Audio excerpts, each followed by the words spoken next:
Hello everyone, welcome to my kitchen. My name is Michael and today I'm going to be showing you how to make these banana nut brownies. If you love banana bread and you love brownies, wait until you taste how the combination of these two to go together. Look how incredible these look. The taste of the bananas, the brownies, the chocolate, everything about it is just really good. If you've got some really ripe bananas and you're not sure what to do with them, stay with me and I'll show you how to put together my banana nut brownies. You're going to love this one. It's so easy to make and it's so delicious. Stay with me. Let's get started making our banana nut bread fudge combination. So if you like me and you like banana nut bread and you like fudge, I've got two great recipes on in my videos there. I'll put those links in that description below of my banana nut bread and my fudge. Give those a try. Those are really good also. And we're going to combine those two flavors into one dish tonight and make a banana nut bread fudge dish. So let's get started with our ingredients. And I'm going to start out with 3/4 of a cup of all-purpose flour. And into that, I'm going to whisk a half a teaspoon of baking powder and a half a teaspoon of salt. And let's just give that a whisk together.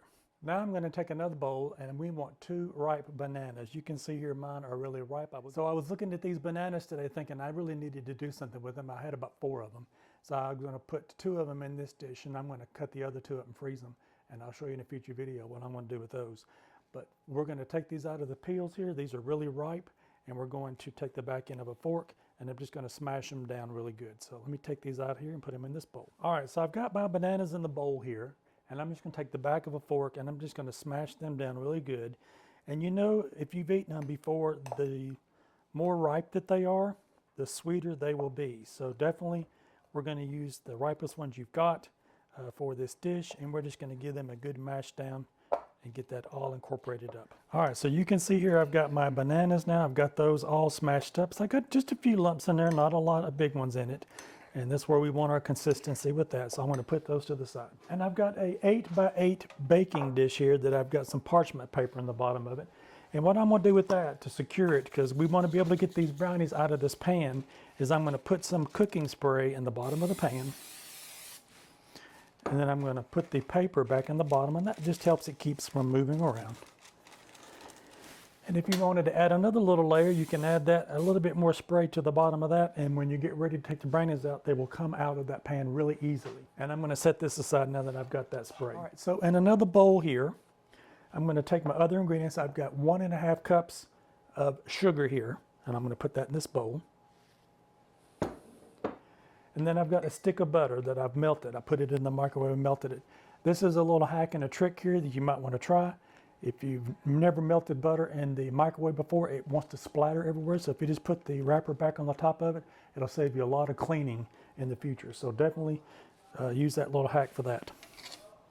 And we're going to put that into our mixture here. All right, now I'm going to add my 2 teaspoons of my vanilla extract. We'll put that in. And I've got 3 eggs that I've let out at room temperature. You want these at room temperature because they'll cook a little bit easier than anything that you've had cold in there. So we don't want to put anything with eggs in a lot of our baked dishes unless they're at room temperature. There's a couple of instances you might want some refrigerated eggs, but in this case we want them room temperature. And let's just give that a good mix through. All right, I'm going to switch to my whisk and finish that up. All right, here you can see the texture that I've got on my wet ingredients here. So I'm going to put this to the side and I'm going to get me a bigger bowl. I'm going to combine the wet and the dry ingredients together now. So let's put our dry ingredients in this bowl. And then we're going to put the wet ingredients on top of it. Now that we've got that into our bowl, let's combine that together. Okay, there we've got our batter now put together.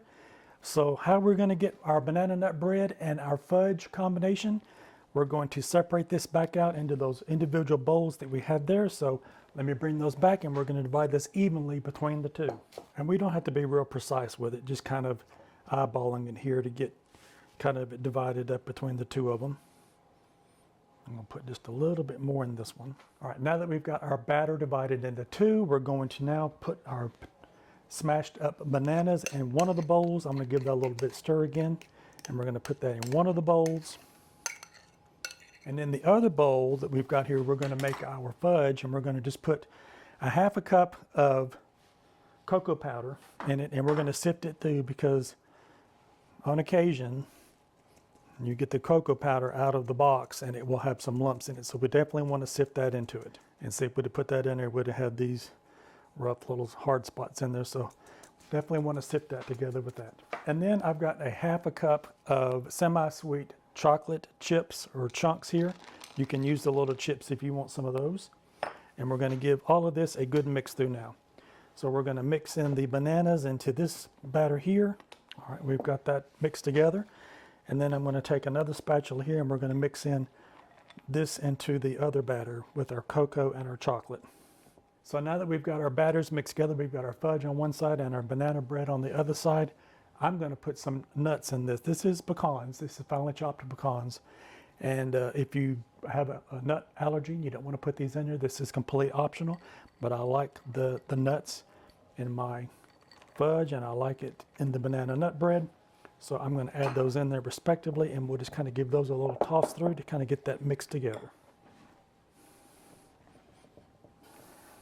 All right, now that we've got our batters mixed up with our pecans, again, the pecans are optional if you don't want those in there. If you want to put another kind of nut in there that you like, you might like almonds or cashews or walnuts, you might want to put some of those in there. So we've got our 8x8 dish here, and again, I've got some parchment paper in the bottom of it that just makes it a little bit easier to get out of there. And I'm going to take the batter and I'm going to go in with the chocolate first, and we're just going to kind of put a dollop here and there. I think I'm going to switch to a spoon to make it a little bit easier. So we're going to kind of spread this out in the bottom of our pan. And then we're going to come in with our banana nut bread on this side and do the same thing. We're just going to kind of spread it around through the mixture.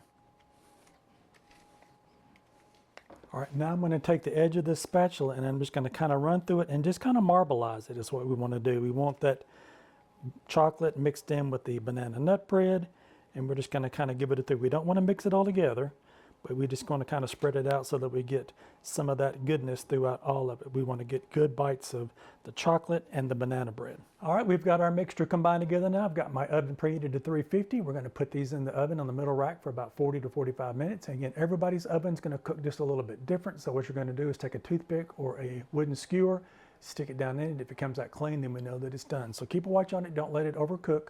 And we'll be back and we'll look at it when it comes out. All right, stay with me. All right, before I put this in the oven, I almost forgot I did have some extra of these chocolate pieces here that I'm just going to put on the top of it. You can't never have enough chocolate. This is completely optional if you don't want to put that on there.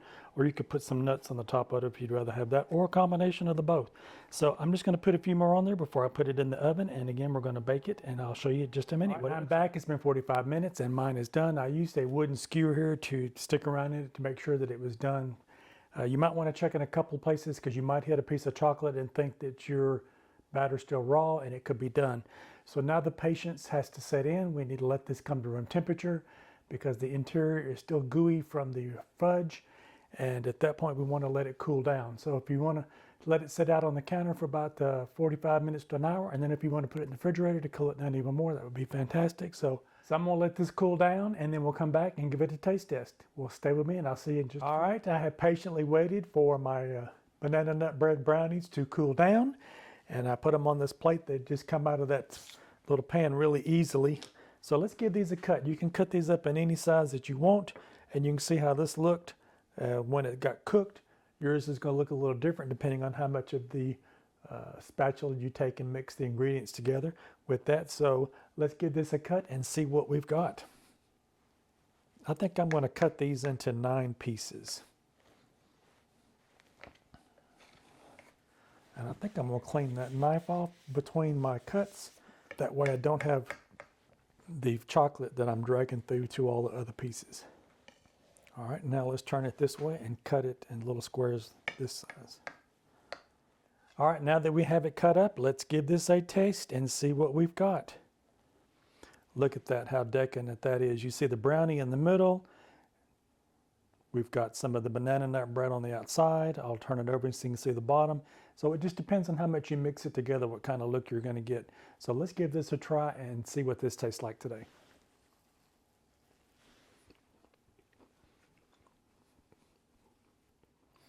That is really good. You taste the banana, it's got a good marriage with the chocolate. It's just excellent.